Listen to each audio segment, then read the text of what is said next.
하나님께서 주시는 이 말씀이 구원의 비밀을 깨달을 수 있는 도구로 사용되게 하시옵고 참된 회개를 통해서 우리가 말씀을 가졌는지 점검하는 시간이 되게 하여 주시옵소서.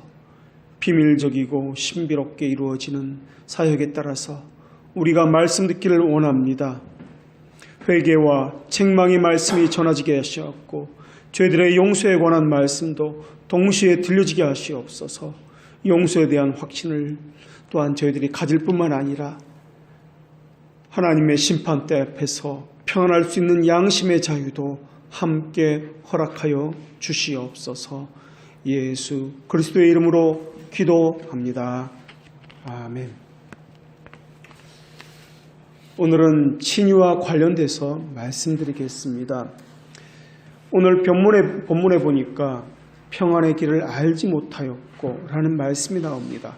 여기서 평안이라는 것은 에이레네라는 단어를 사용하는데 칭의와 연결되어 있음을 저희들이 보고자 합니다. 여기서 말하는 평안은 세상이 말하는 그러한 평안을 이야기하는 것이 아닙니다.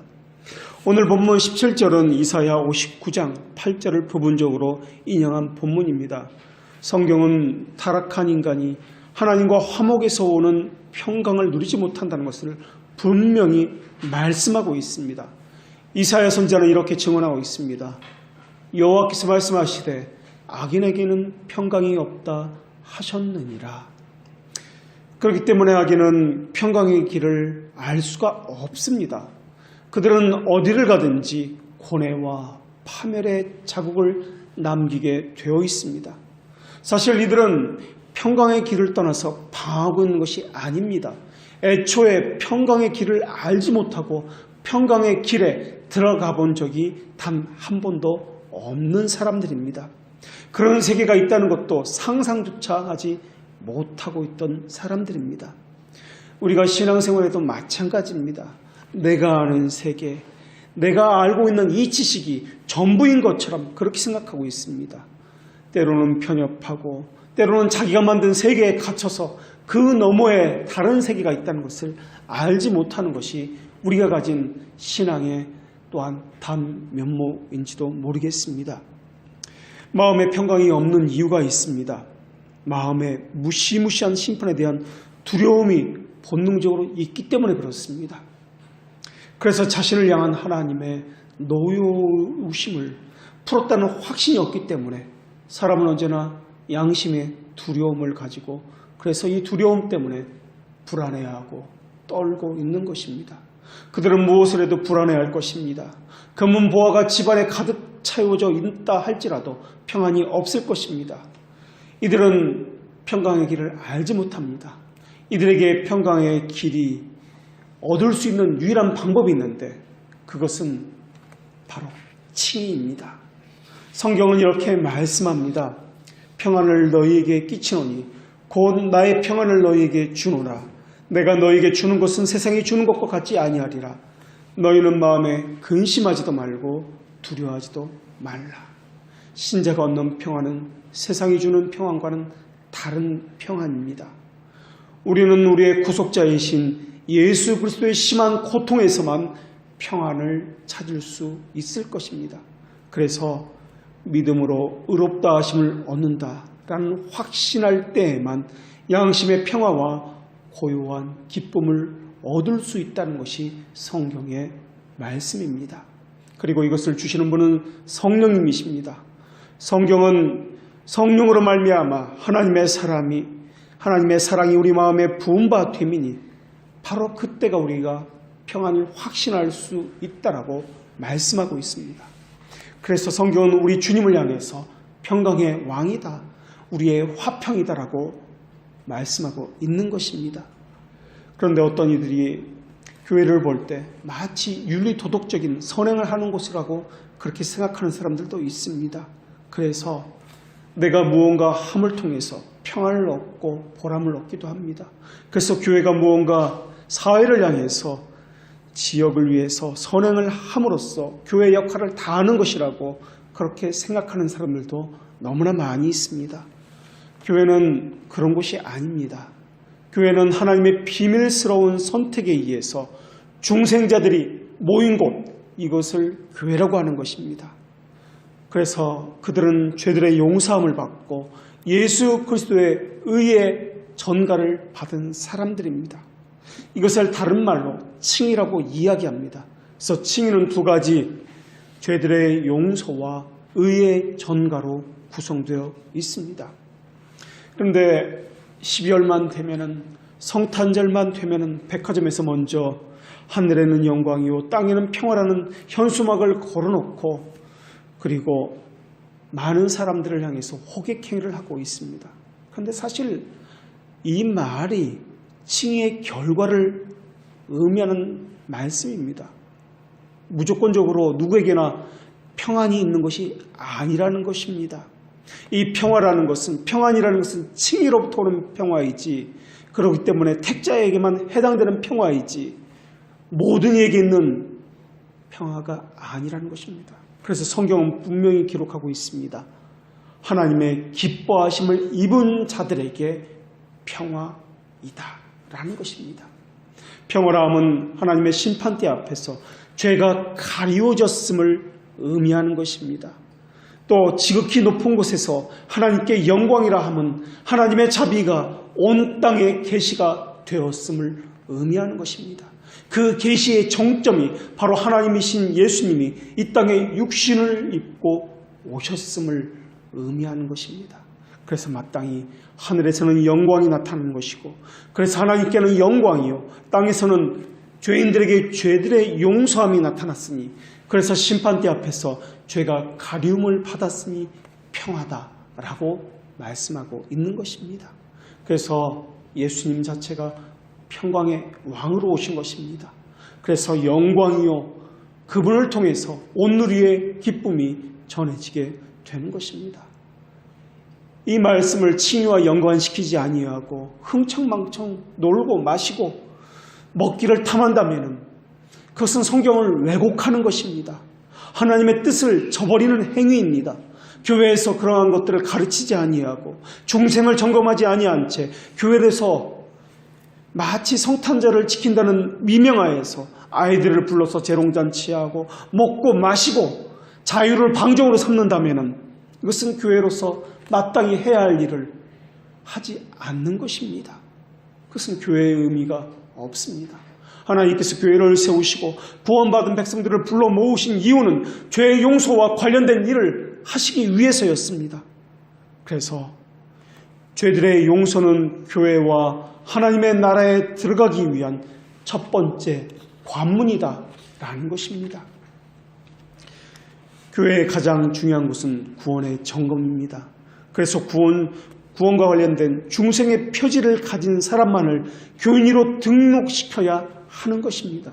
그래서 학습이라는 것을 두어서 배우기를 힘쓰고 하나님을 사모하는 그 중심이 있는지 살피게 되는 것, 부족하지만 교회가 점검하는 것, 그리고 그것이 확증되어야만 교인으로서 받아들이게 되는 것입니다.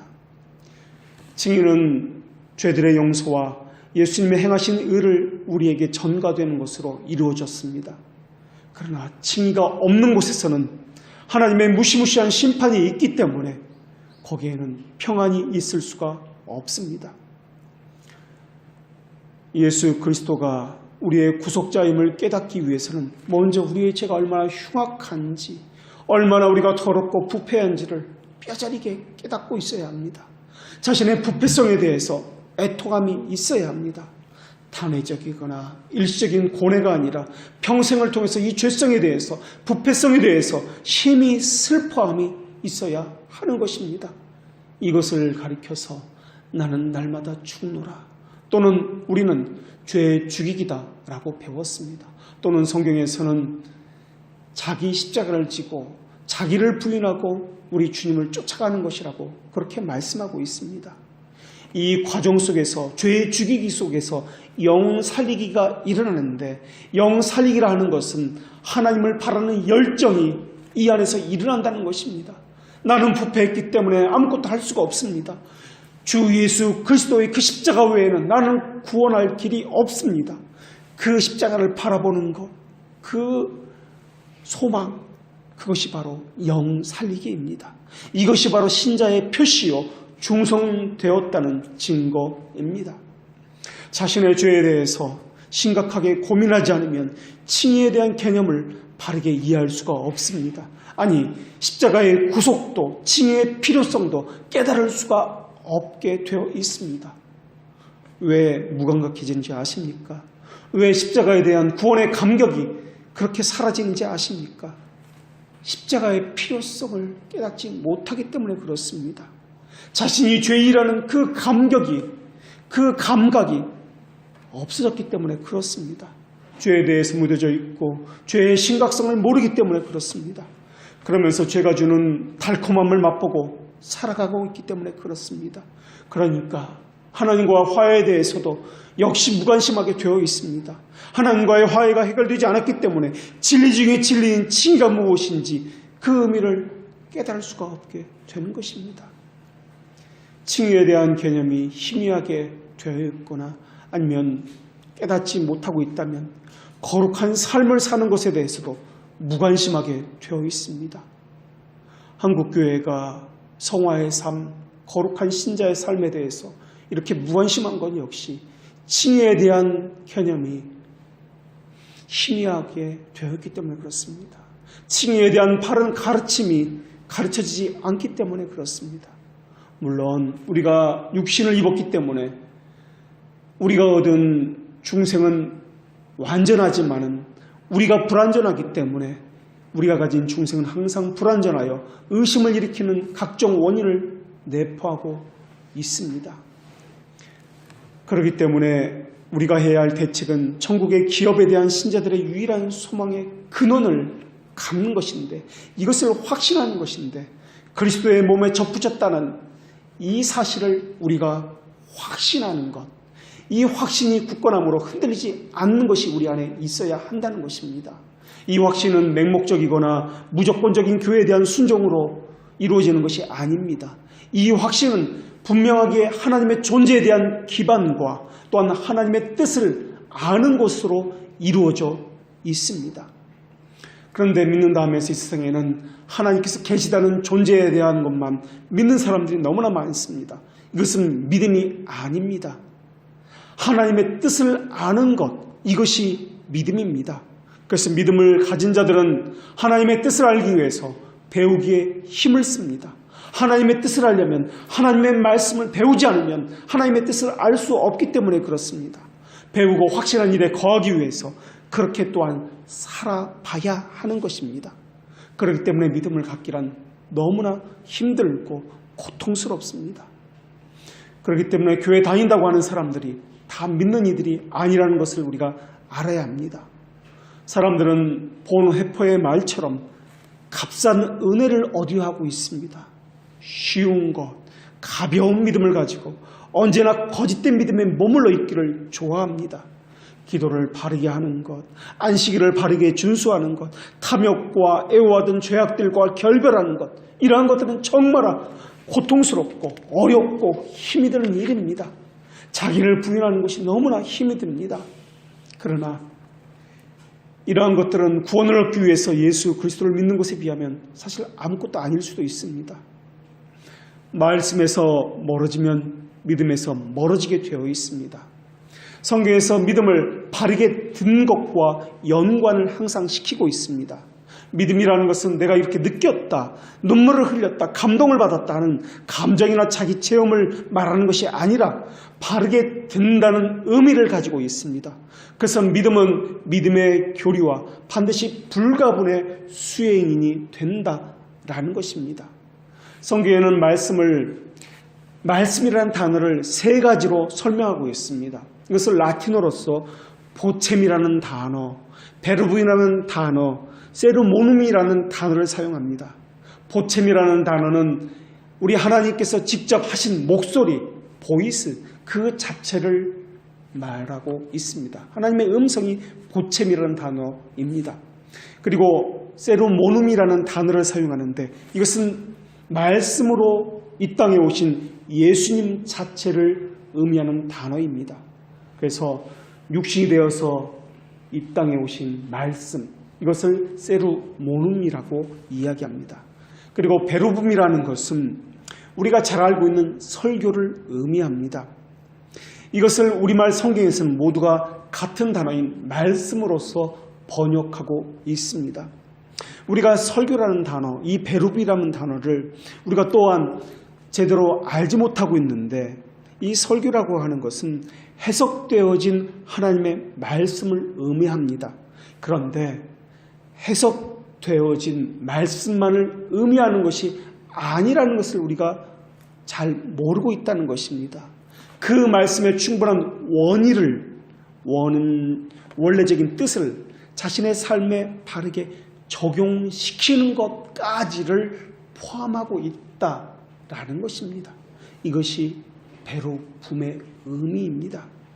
말씀을 듣는다는 것은 그저 귀로 듣는다는 것이 아니라 자신의 삶에 적용된 말씀, 이것이 바르게 듣는다는 의미입니다. 그저 귀로 듣는다는 것, 이것은 말씀을 듣는 것이 아닙니다. 참된 교회의 첫 번째 표징이 무엇입니까? 말씀이 순전하게 전해지는 것입니다. 이것을 반대로 말하면 회중은 말씀을 바르게 듣는 것을 의미합니다.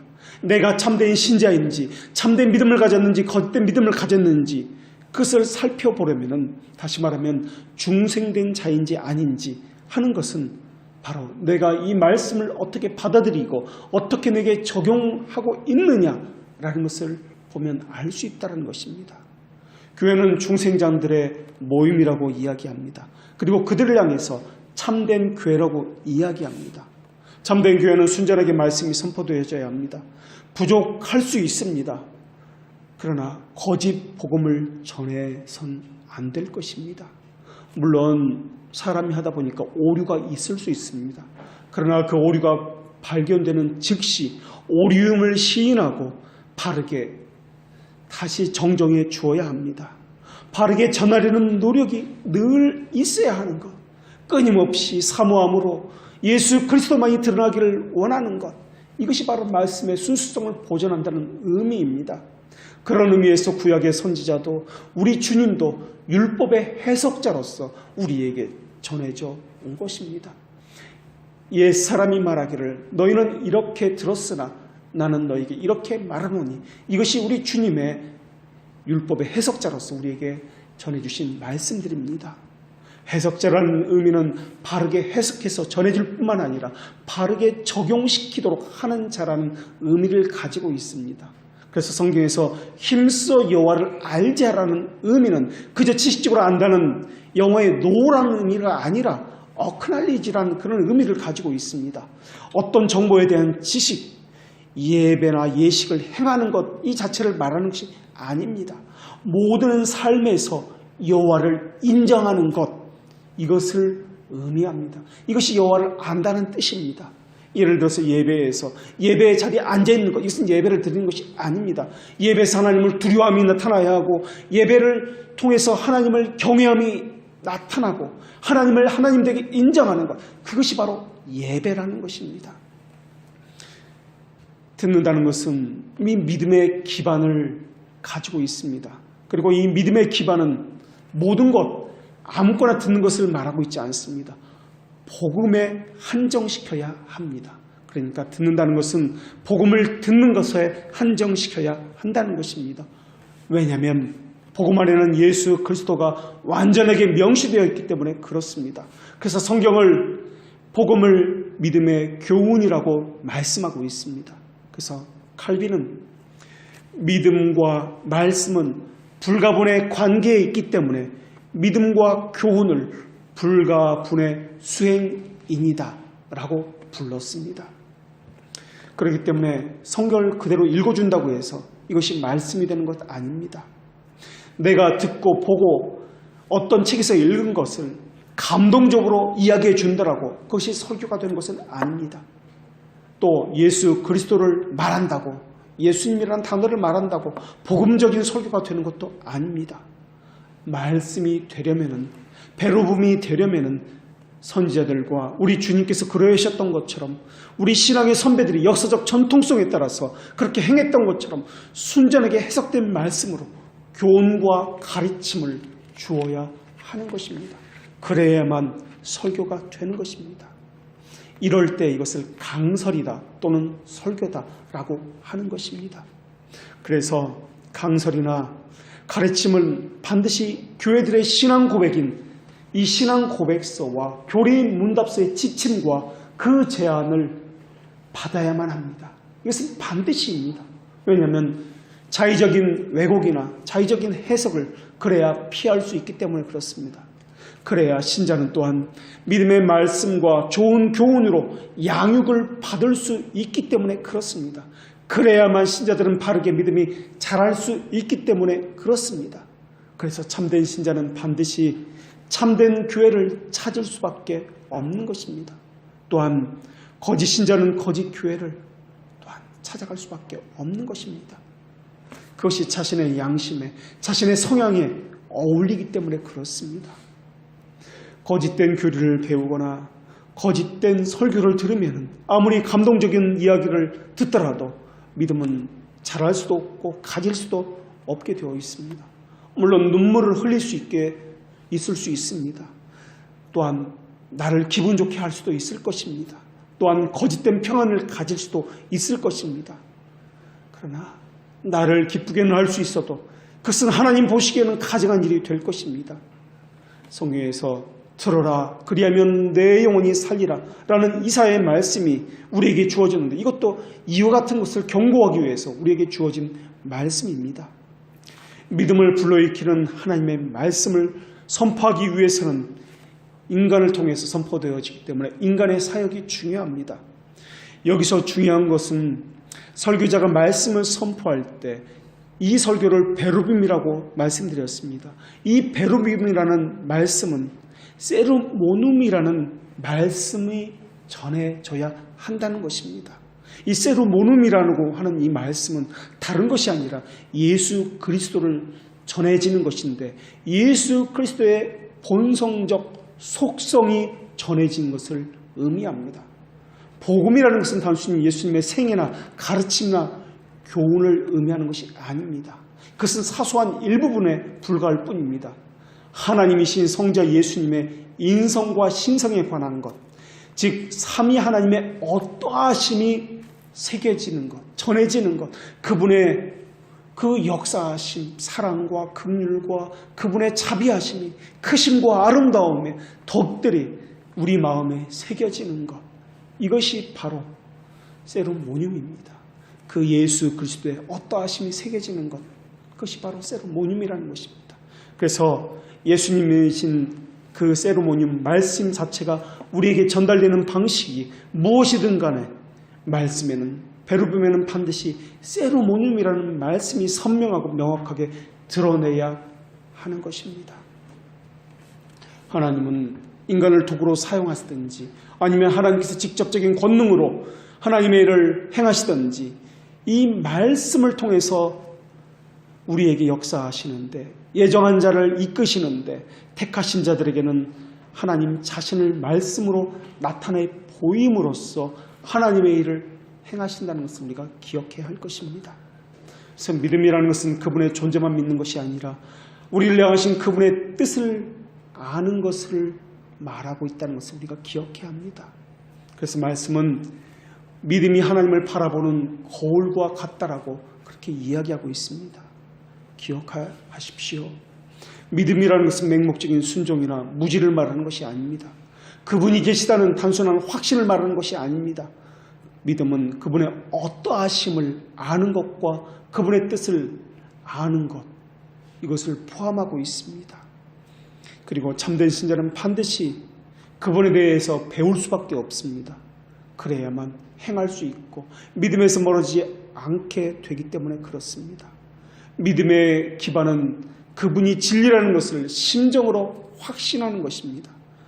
단순히 생각하기를 멈추고 무조건 믿는 것이 아닙니다.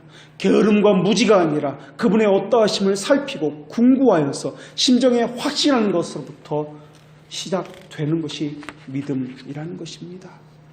예수 그리스도의 사랑과 긍휼과 오래 참으심과 이러한 어떠하심이 심정에 새겨져서 죄 죽이기와 하나님을 향한 열정이 불러일으키게 되는 것, 이것이 믿음이라는 것입니다. 이때부터 비로소 믿음의 여정이 시작되는 것입니다. 그 전에는 그것을 믿음이라고 하지 않습니다. 사람들은 병고침이나 이적이나 기도응답 받는 것을 믿음이라고 생각합니다. 무슨 놀라운 체험을 한 것을 가지고 나는 하나님의 택자임이 분명하다라고 그렇게 생각을 합니다. 그것은 그렇지 않습니다. 믿음이 없는 자들에게 하나님께서 값없이 주시는 하나님의 지극히 크신 긍휼하심에 불과할 뿐입니다. 그것은 일시적으로 주어지는 것에 불과할 뿐입니다. 그래서 칼빈은 그것을 향해서 믿음이라 부르지 아니하고 믿음의 전 단계다라고 그렇게 이야기했습니다. 그런데도 사람들은 병고침을 받았다, 기도응답을 받았다, 호들갑을 떨고 난리법석을 피웁니다. 그것은 다시 말하면 자신이 믿음이 전혀 없음을 자랑하는 아주 부끄러운 일이 될 것입니다. 믿음은 반드시 죄 죽이기와 영 살리기로 나타나게 되어 있습니다. 내 자신이 믿음이 있음을 알려면 내 삶에서 자기를 부인함이 있는지 또 영 살리기를 하고 있는지 이를 보면 알 수가 있습니다. 그것은 결과이지 조건이 또한 아닙니다. 믿음은 선물입니다. 선물이기 때문에 비밀적인 사역이고 내가 알 수가 없습니다.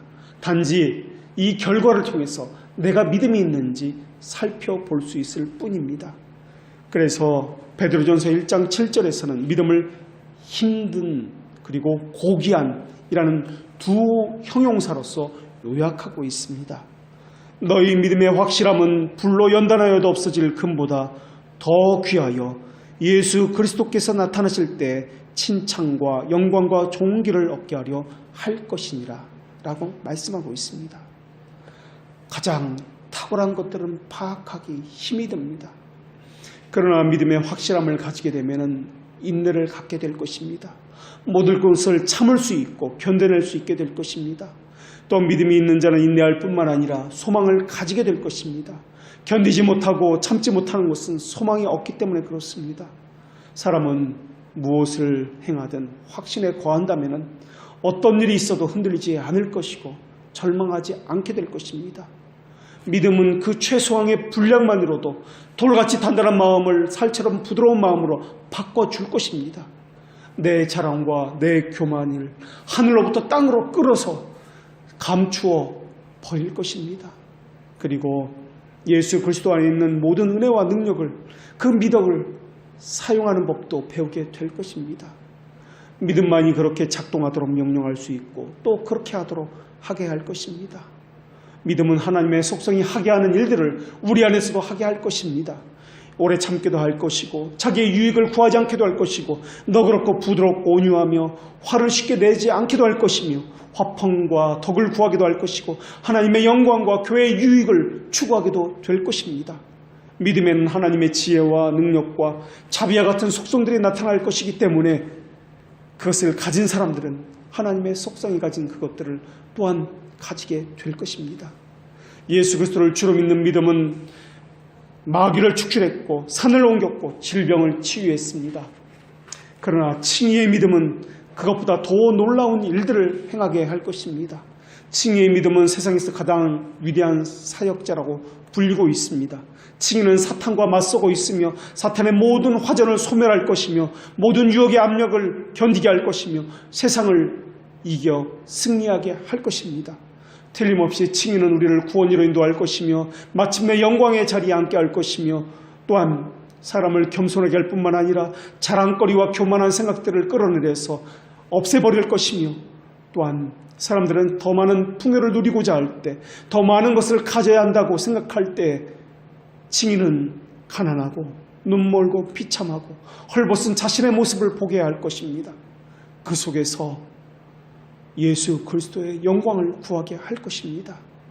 자기 의를 세워서 바벨탑처럼 높은 탑들을 세우려고 하는 이때에도 칭의는 자기 아첨에 의해서 의기양양하는 자신을 쳐서 복종시킬 것을 요구할 것이며 무가치한 존재여 벌레와 같고 지렁이와 같은 존재인 자신이 어찌 그리 크신 하나님의 은혜를 우리에게 베푸셨는지 그 주님의 사랑에 감격하게 만들어 줄 것입니다. 그 사랑 앞에 육적인 이성은 다 마비될 것입니다. 교만과 탐욕과 시기심과 분노는 도망치느라 정신을 차리지 못할 것입니다. 칭의는 우리의 양심이 기교를 부리는 것을 허락하지 않을 것입니다. 도망갈 기회를 노릴 때마다 우리와 같은 책망의 소리를 우리 양심 안에서 발하게 될 것입니다. 술책을 부려서 엄폐물을 그리고 은실처를 찾아 숨기려는 교미한 효도, 부끄러움 때문에 할 말을 잃어버리게 만들고 있습니다.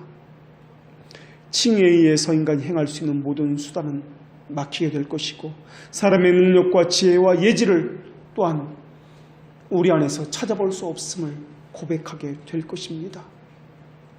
사실 세우는 것보다 파괴하기가 훨씬 더 쉽습니다. 치료하는 것보다 상처 입히는 것이 훨씬 더 쉽습니다. 새 줄기에 접붙이는 것보다 옛 줄기에서 자르고 떼어내는 것이 아예 잘라내 버리는 것이 더 쉽습니다. 그런데 우리 주님께서는 옛 줄기를 새 줄기에 접붙였습니다. 생존케 하고 새 영혼을 집어넣는 것보다 죽이는 것이 잘라내 버리는 것이 더 편하고 쉬운데도 말입니다. 칭의는 세우는 것입니다. 새 감람나무에 옛 줄기를 접붙이는 것입니다. 죽이는 것이 아니라 새 영혼을 집어넣는 것입니다. 새로운 피조물이 되도록 새롭게 창조하는 것입니다. 너무나 어려운 일입니다. 더군다나 사람을 겸비케 하기 위해서 사람이 가진 그 양심의 도움을 받아야 합니다. 그런데 사람의 마음과 양심은 그렇게 협조적이고 도움을 줄 마음이 전혀 없습니다. 양심은 존재합니다. 그러나 그 양심은 자기의 부패성에 어울리는 말을 듣기 좋아합니다. 자기를 일깨우는 말씀을 싫어합니다. 사람을 정죄하고 비참하게 하고 저주받은 상태에 있다는 말을 듣는 것을 무엇보다도 꺼려합니다. 그 말을 들으면 이를 갈며 심지어 저주까지 합니다. 사망과 심판의 칼 앞에 서 있다는 말을 들으면 치를 떨면서 오히려 죽일 듯이 설교자를 노려보기까지 합니다.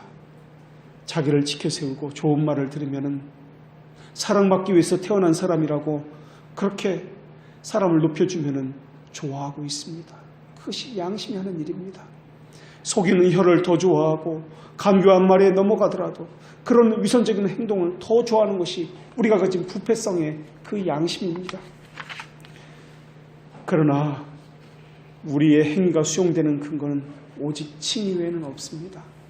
칭의를 받은 사람은 하나님의 책망을 기꺼이 받는 사람들입니다. 또 선한 행위를 한다고 무조건 하나님께서 받으시는 것은 아닙니다. 칭의를 받고 죄의 가리움을 받은 자의 선행만을 하나님께서는 수용하실 뿐입니다.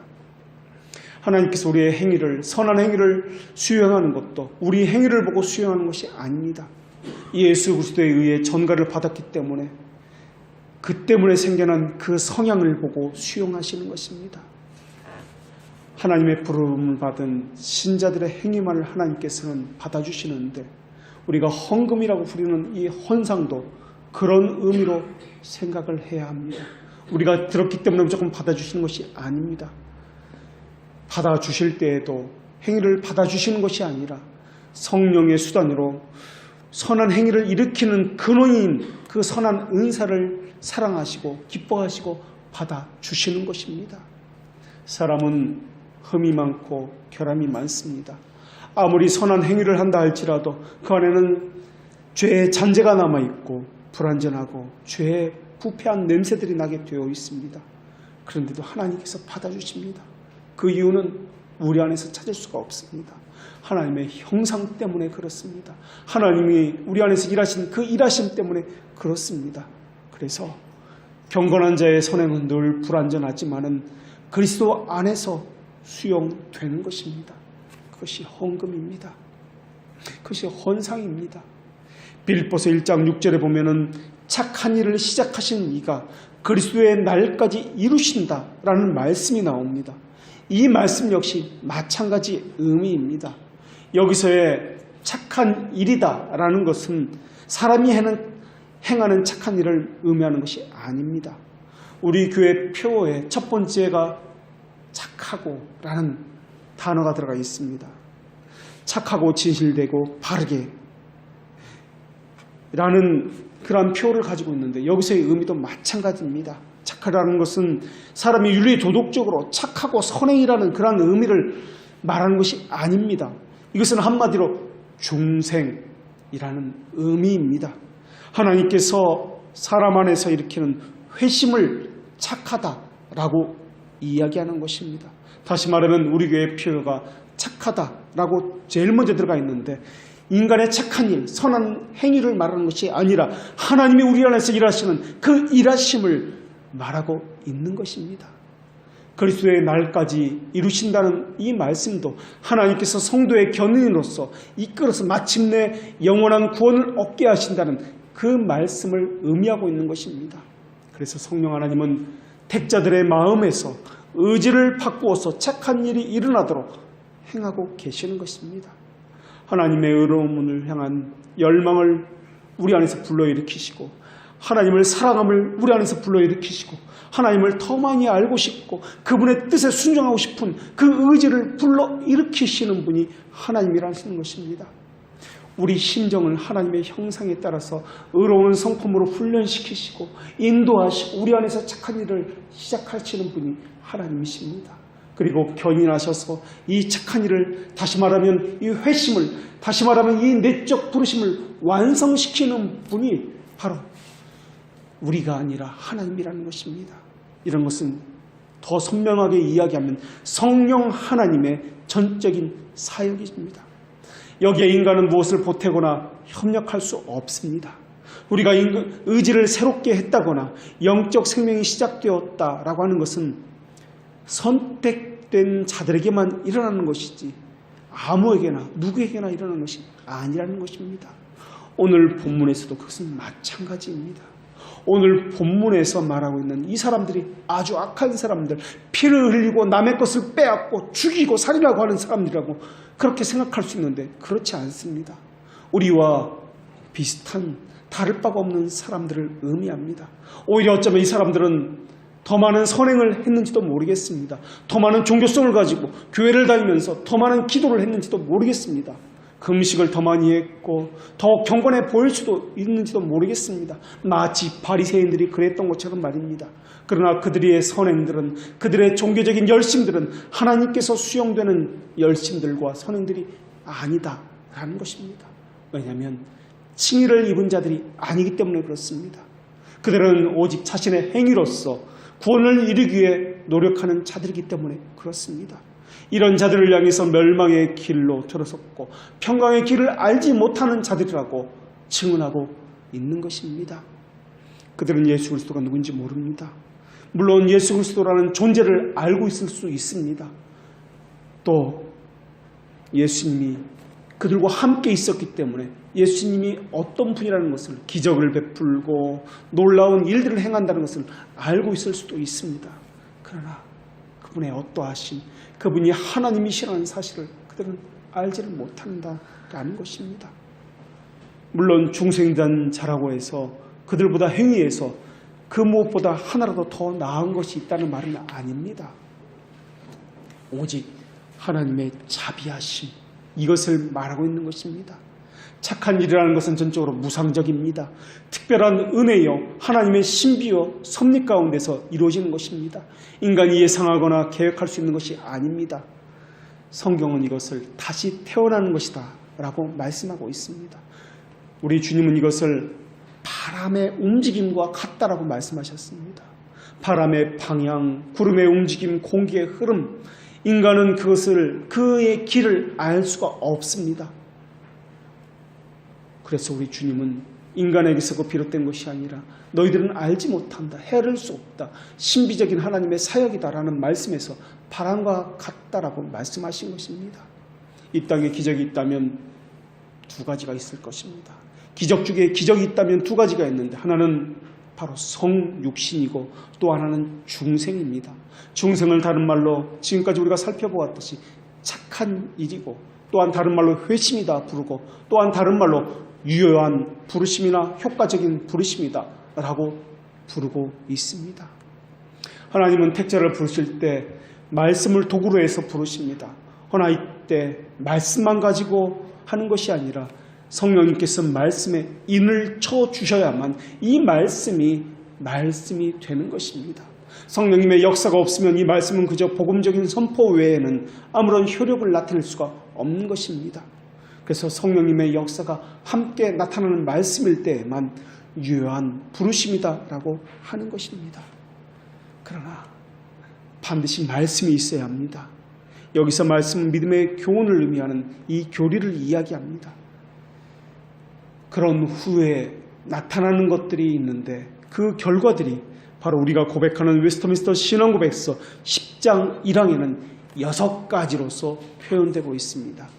그 첫 번째가 유효한 부르심을 받은 중생한 자들의 마음에는 하나님과 하나님의 말씀을 이해하고 깨달을 수 있는 그러한 마음으로서 영적으로 바뀌게 된다는 것입니다. 두 번째로 고집 부리지 아니하고 돌과 같은 심정이 제거되어서 부드럽게 된다는 것입니다. 세 번째는 말씀을 들을 수 있도록 순종하는 마음을 갖게 됐고 들을 수 있는 귀를 갖게 된다는 것입니다. 네 번째로 의지가 새롭게 되어서 선한 것을 행할 수 있도록 그러한 성향으로 바뀌게 된다는 것입니다. 다섯 번째로 오성이 선한 것을 판단하고 결정할 수 있도록 그렇게 된다라는 것입니다. 여섯 번째로 그 사람은 반드시 예수 그리스도에게 효과적으로 이끌림을 받게 되어서 예수 그리스도에까지 자라게 된다라는 것입니다. 바로 이것이 착한 일들을 통해서 나타난 결과라는 것입니다. 예수 그리스도 중심적인 설교라는 말은 단순하게 그분의 지식이나 정보를 말하는 것이 아닙니다. 그분의 어떠하심이 새겨지는 것, 적용되어지는 것, 그래서 하나님의 착한 일들을 시작하신 그 결과가 우리 안에서 나타나는 것을 의미합니다. 믿음은 모든 사람의 것이 아닙니다. 이것은 과거에도 그랬고 앞으로도 그럴 것입니다. 오직 하나님의 택하신 백성들의 것입니다. 결국 오늘 본문이 말씀하고자 있는 것은 믿음이 없는 자들, 다시 말하면 중생하지 못한 자들이 겪게 될 혼란을 말씀하고 있는 것입니다. 눈은 가려졌습니다. 귀는 들리지 않습니다. 어디도 보나 어디로 가야 할지 그들은 알지 못합니다. 내적인 평강이 없습니다. 소망이 없기 때문에 방황합니다. 그래서 어디 곳에서도 안식을 찾지 못합니다. 율법적인 행위를 통해서 안식을 얻고자 하나 오히려 율법적인 행위는 더더욱 불안하게 만듭니다. 더한 만족을 갖도록 계속 촉구하는 성향을 가지고 있기 때문에 자기에게서 위로를 찾으나 자기에게서는 위로와 평안을 찾을 수가 없게 되어 있습니다. 그런데도 사람들은 내가 무엇을 했다는 것 때문에 만족을 얻고 내가 무엇을 가졌다는 것 때문에 위로를 얻으려고 하고 있습니다. 내가 교회를 얼마나 다녔는데 라는 것으로 위로를 얻고 구원을 마치 따라온 단상인 것처럼 그렇게 생각하고 있다는 것과 마찬가지입니다. 그래 주일을 보냈어. 이제 주일 예배를 다 끝냈으니까 이제 편안하다. 이제 안심이다 하는 마음이 들 수 있는데 이것은 어쩌면 자기 행위에서 만족을 찾을 때 나타나는 현상이다 할 수 있습니다. 사람이 자기 마음에서 거짓된 믿음을 비워내는 것은 얼마나 힘든 일인지 모릅니다. 그렇기 때문에 자신이 불신자라는 사실을 깨닫는 것은 더더욱 어려운 일입니다. 내가 교회를 얼마나 다녔는데 얼마나 열심히였는데 내가 성경에 대해서 얼마나 아는데 이러한 것은 자기 의를 가진 신자들의 모습입니다. 하나님과는 전혀 상관이 없습니다. 신자라면 신자인 증거가 삶에 나타납니다. 그것이 바로 죄 죽이와 영 살리기입니다. 성령님께서 불신앙에 대해서 일깨워주지 않으면 우리는 절대 사망의 잠에서 깨어날 수가 없습니다.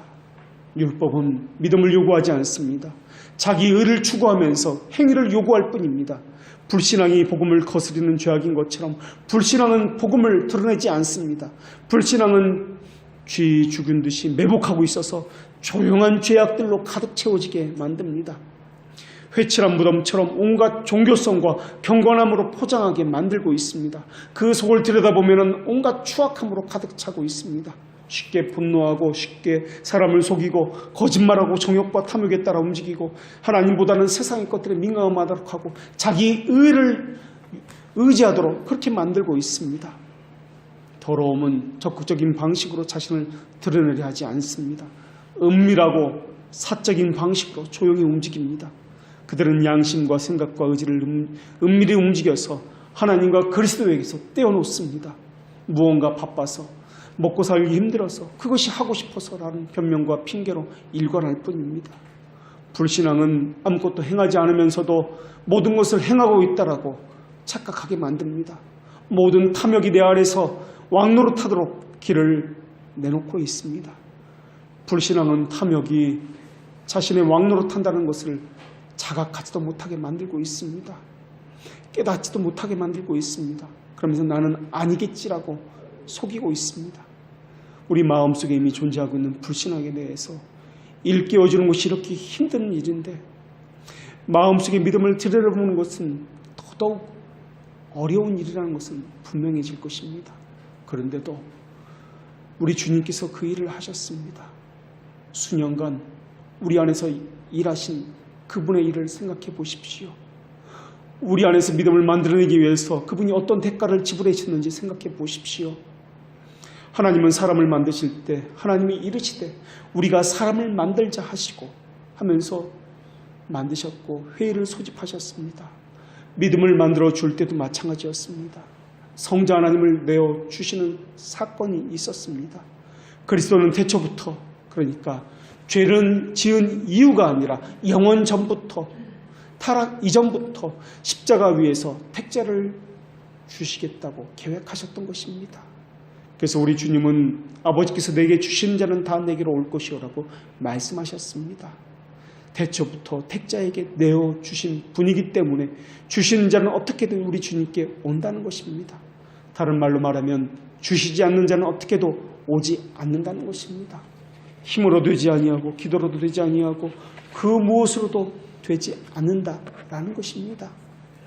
그리스도를 우리에게 내어주는 이 행위는 사람이 그리스도를 받아들이는 행위 이전부터 존재했습니다. 그래서 우리 주님이 자신을 내어주는 이 행위는 영원한 과거에 속한 것과는 구별되어서 늘 현재 시제로만 우리에게 제시되어 있다라는 것입니다. 예수 그리스도는 자신을 내어주고 불쌍한 영혼을 자신의 것으로 품에 품어주십니다. 그리고 그 부패한 영혼은 그리스도께서 창세 이전부터 자기 피로 먼저 구속해 놓았지만은 지금까지 그것도 모른 채 그리스도 없이 지금까지 살아왔던 것입니다. 우리 주님은 우리가 그리스도를 붙잡기 이전에 먼저 우리 영혼을 붙잡아 주셨습니다. 우리가 그리스도를 사랑하기 이전에 그리스도께서 먼저 우리를 사랑해 주셨습니다. 그리스도가 우리를 먼저 붙잡으신 것입니다. 그렇기 때문에 믿는다는 것은 그리스도 예수께 잡히신 바 된 그것을 잡으려고 달려가는 것을 말합니다. 먼저 우리가 잡힌 바 되었기 때문에 그것을 잡으려고 달려가는 것이다. 이것이 믿음이다 라고 말씀하고 있는 것입니다. 우리가 그리스도께 내어준 것은 그리스도께서 우리에게 먼저 내어주셨기 때문에 그런 것입니다. 우리 안에서 믿음을 만들어내시는데 이 일을 여호와의 팔이라고 불리는 것은 성령님께서 그 일을 먼저 예수 그리스도를 통해서 우리에게 주셨기 때문에 그렇습니다. 성령님은 마음속으로 보내심을 받습니다. 성령님은 우리를 붙잡은 그리스도를 되붙잡게 하시고 우리를 포용한 그리스도를 우리도 포용하도록 우리 안에서 새롭게 우리를 창조하시는 분이십니다. 자발적으로 기쁘게 그 일을 행하시는 분이십니다. 그래서 우리를 그리스도께 이끌어 가시는 분이 성령님이십니다. 창세전부터 그 일이 이루어졌던 것입니다. 부르심은 때가 차야 나타나지만 그 일은 이미 삼위 하나님 안에서 이루어진 일입니다. 단지 시간 안에서 우리에게 지금 나타났을 뿐입니다. 믿음은 그 일을 창세전부터 우리를 위해서 행하신 그 하나님의 일을 받아들이는 것입니다. 성경은 만일 하늘에서 주신 바 아니면 사람이 아무것도 받을 수 없다고 말씀하고 있습니다. 우리가 그리스도를 받아들이고 그렇게 할 마음을 품는 것은 반드시 우리에게 주어져야만 하는 것입니다. 오늘 본문도 마찬가지입니다. 생명의 길, 평강의 길은 이미 주어졌으나 모두에게 허락된 것이 아닙니다. 그래서 우리 주님이 그러나 내가 너에게 이르기를 너희는 나를 보고도 믿지 않은도다 라고 말씀하셨던 것입니다. 우리 주님을 배반한 유다는 믿다가 나중에 떨어져 나간 사람이 아닙니다. 처음부터 믿지 않았던 사람에 불과합니다.